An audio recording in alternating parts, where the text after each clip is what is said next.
Hi, I am Shivani of Computer Science D section. I'm going to talk about design and analysis of algorithms. Introduction. The internet design is based on end-to-end arguments where the network support is minimized and the end hosts are responsible for most of the communication tasks. This design has two main advantages. Firstly, it allows a unified best effort service for any type of data at a network layer where service definitions are made at the upper layers. OpenQoS controller design. In this section, we introduce OpenQoS. We first discuss its architecture and then we present the optimization framework for dynamic QoS routing. The organization of this section is as follows. In section 2A, we present the proposed QoS architecture and OpenQoS running on top. Section 2B discusses the routing mechanism in OpenQoS. The optimization framework for QoS routing is given in section 2C.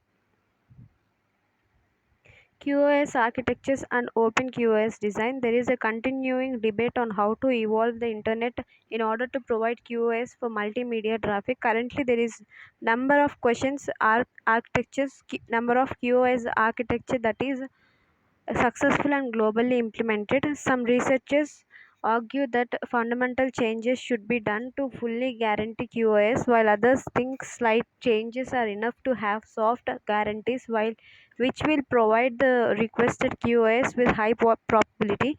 So we can group the QoS architectures into two major categories. In terms of routing, different servers applies the same routing mechanism as the internet does.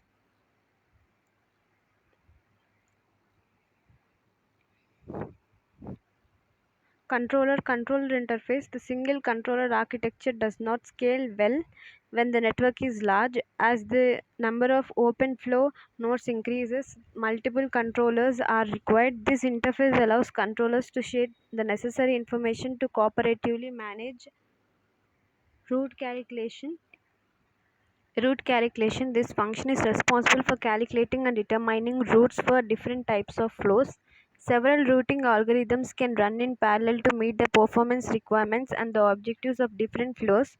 Network topology and route management information are input to this function along with the service reservation.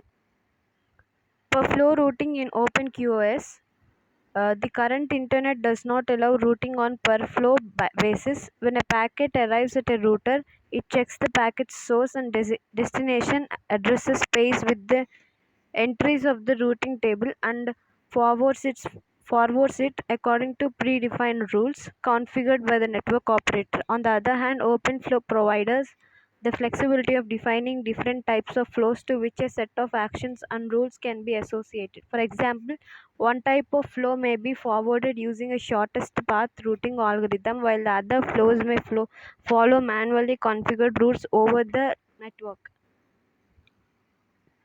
It is desirable to define flows according to lower layer packet headers since the packet passing complexity is lower compared to processing up to upper layers. Therefore, we propose to define multimedia flows using fields in MPLs, which is considered in between data link and network layer and provides ultra fast switching capability, but in some cases upper layer header fields may also be required for better packet type discrimination, and OpenFlow allows the flexibility of defining flows using upper layer header fields. Besides, flow definitions may not rely on current IP. Any addressing scheme with service level information can be used to define multimedia type flows. So it is crucial to select a cost metric and constraints whether they both categorize the network conditions and support the QoS requirements. Where GIG denotes the congestion, measures for the traffic on link I, J and Dij is the delay measure. OpenQoS collects necessary parameters Gij and Dij using the route management function.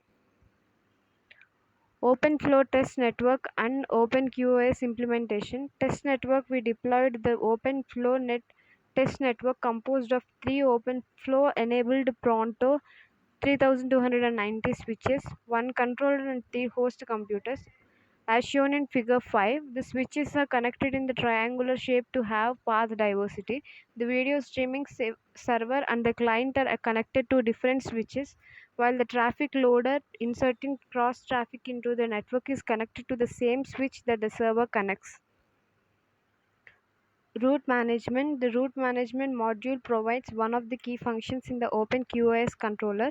It collects the up-to-date network state information such as link speed, available bandwidth, and packet drop counts from the forwarders. The controller requests various statistics from forwarders by sending future request messages, and in turn forwarders send future reply messages containing requested statistics. These messaging mechanisms are described in detail in OpenFlow specification.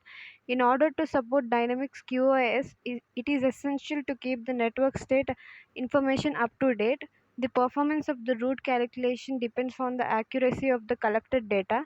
So OpenQoS controller periodically collects available bandwidth for each link. The period is to set to 1 second, since it has been shown that the internet traffic behaves like independent Poisson distribution in sub-second time scales.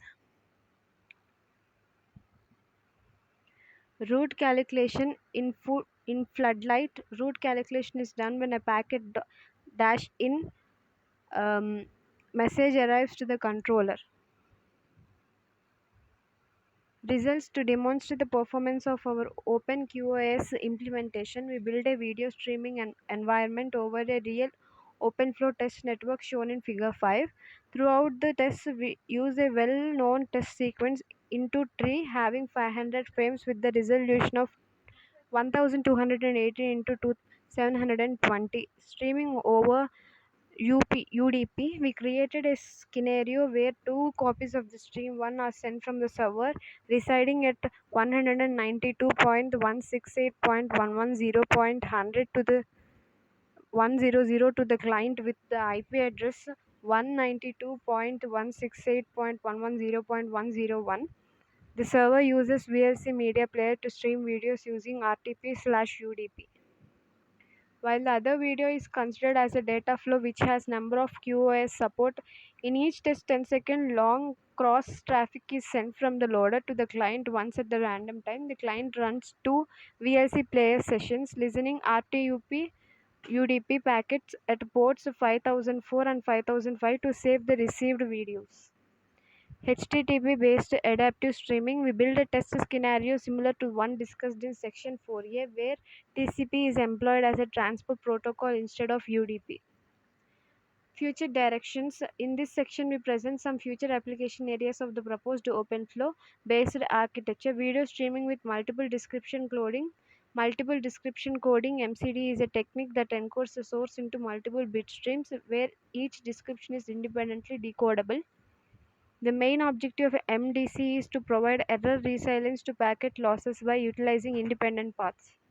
In OpenFlow, each MDC description can be defined as a different flow, and therefore descriptions can be placed on disjoint or partially disjoint routes even if there is a single multimedia server. Load balancing in content distribution networks. Load balancing is a networking methodology that distributes the workload across the network elements. The purpose of load balancing is providing a service from multiple servers by choosing an appropriate server.